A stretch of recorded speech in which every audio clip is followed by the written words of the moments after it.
Olá, gente! Deixa eu fazer então a segunda parte da minha análise da palestra que eu comentei no vídeo anterior. E vocês podem assistir o vídeo aí, novamente está na descrição, né? Sobre a abordagem que o pastor faz aplicando a história de Abrão, Ló e depois também de Jonas, para ajudar as pessoas a aprenderem a perder. Na verdade, o que eu quero dizer é que você não pode usar um texto do Velho Testamento dessa forma, porque, por exemplo, Deus chamou Abraão para um projeto de construir uma nação, mas ele não chamou todo mundo para isso, ele não me chamou para fazer uma nação, ele já chamou Abraão, né? E aí falou, Abraão, sai da sua terra, da sua parentela. Não quer dizer que todo mundo tem que abandonar a sua família. Jesus disse que que poderíamos abandonar pai e mãe por causa dele, se for uma situação radical onde nós somos, né, há uma proibição por parte da família, uma negação por parte da família para seguirmos o evangelho dele, o caráter de Cristo, aí sim fica justificado o fato da gente abandonar a nossa parentela. Então, você não pode pegar e falar, o Abraão, abandona a sua parentela, então todo mundo abandona a sua parentela.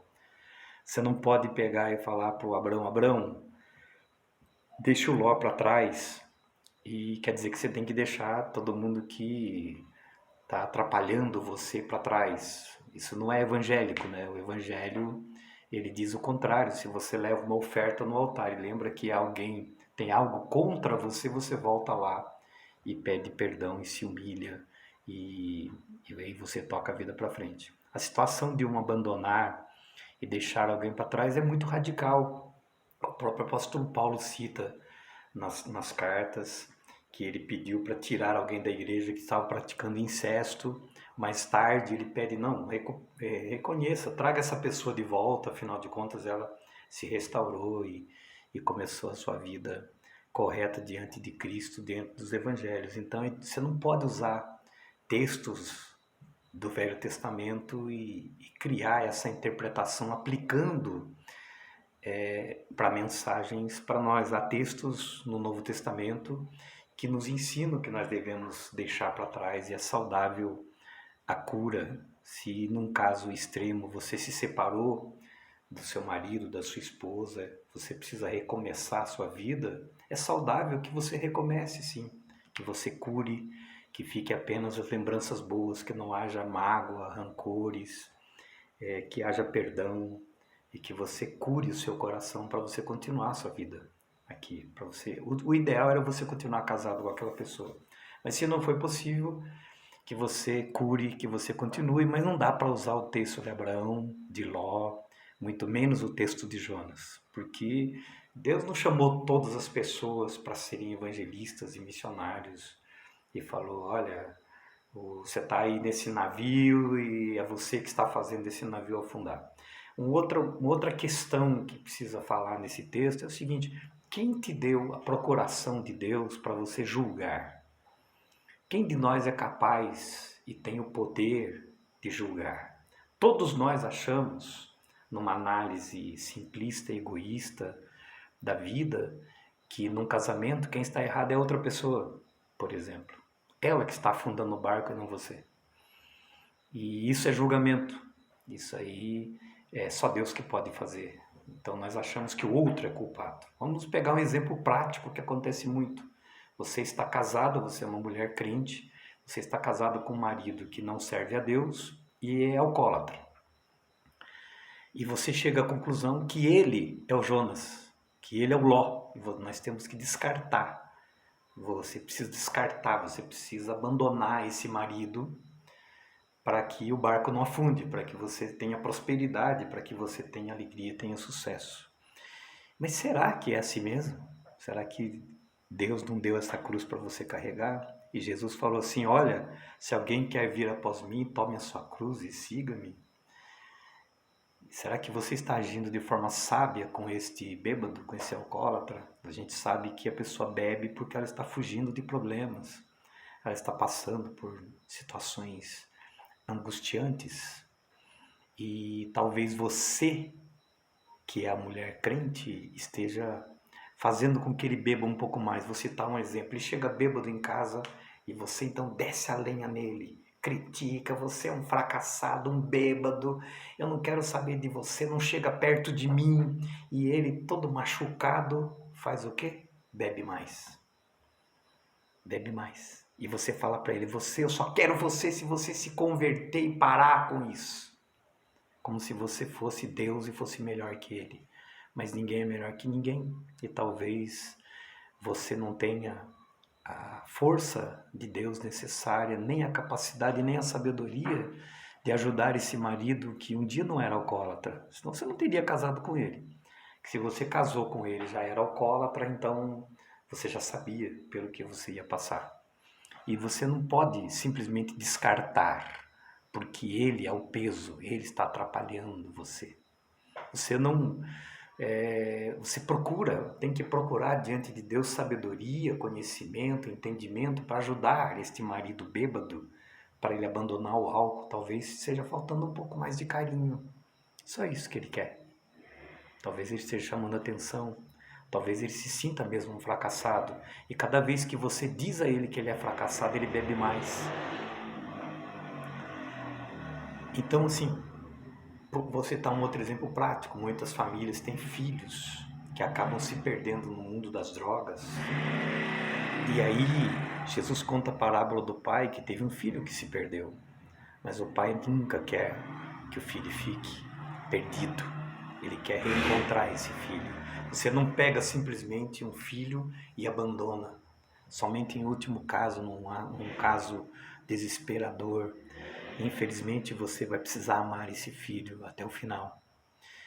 E então nós não podemos nos tornar deuses e juízes e decidirmos que nós é que somos os Abrãos e os donos do navio. E nós não podemos pegar esses textos e usarmos dessa maneira. Nós precisamos falar de cura, de restauração. Então eu vou repetir, se num caso extremo você se separou da sua mulher, do seu esposo, você tem que seguir em frente. Busque cura, busque a cura. A cura está em Jesus. A cura está no Espírito Santo. Mantenha as memórias boas, saudáveis, alegres. Ore pelo seu cônjuge, pelo ex-cônjuge. E deseje o melhor para ele, a melhor bênção na vida dele. Não seja um tropeço. É muito melhor você pensar assim, talvez eu seja o Jonas, e já que eu saí desta relação, talvez seja eu que estivesse errado.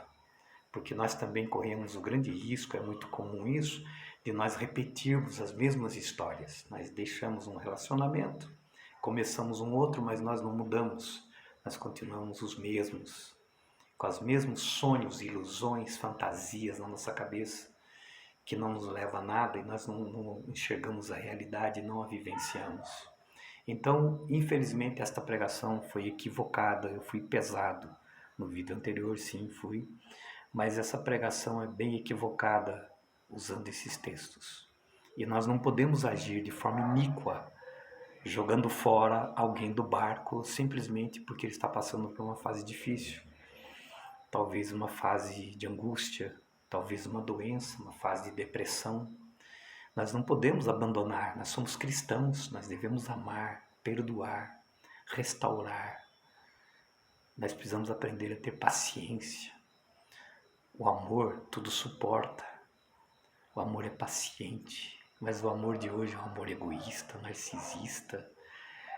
E usar um texto desse do Velho Testamento é incentivar o narcisismo e o egoísmo e o julgamento. E Jesus disse o contrário. Não se preocupe com o cisco que está no olho do seu irmão, se preocupe com a trave que está no seu. Não olhe para o outro, olhe para você.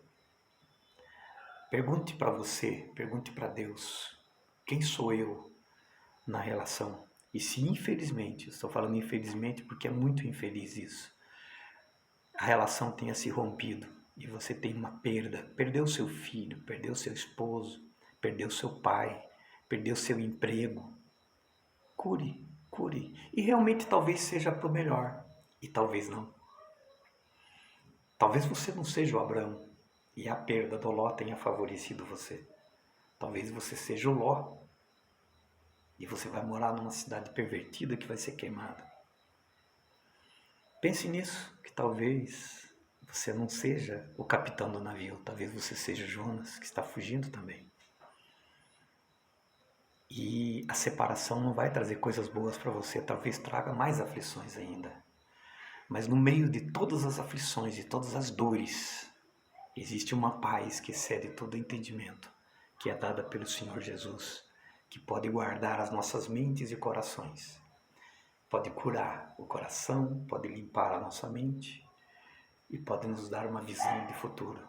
Mesmo que os dias sejam solitários e tristes por causa da perda, mesmo que haja muita saudade por causa da perda, lide com ela, procure ajuda pastoral, psicológica, de um psicólogo cristão sério. Mas não fique prestando atenção nessas pregações judaizantes que nós vemos por aí, tá bom? Deus abençoe.